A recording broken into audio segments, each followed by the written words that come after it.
memperolok-olok agama. Apa hukumnya? Para ulama membawa termasuk nawaqidul Islam, pembatal Islam.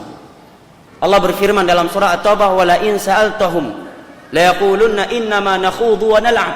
Kalau kamu bertanya kepada mereka, mereka akan menjawab, kami sekedar bercanda dan bersenda gurau. Maka Allah katakan, qul abillahi wa ayatihi wa rasulihi kuntum tastahzi'un qad kafartum ba'da imanikum la ta'tadiru qad kafartum ba'da imanikum. Apakah dengan Allah, ayat-ayatnya, agama Allah bagian dari ayat-ayat Allah, dengan Rasulnya kalian menjadikannya bahan tertawa, bahan senda gurau, memperolok-oloknya?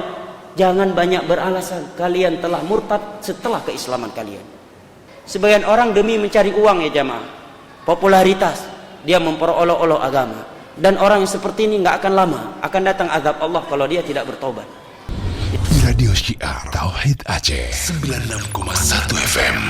Sahabat belajar ilmu Islam.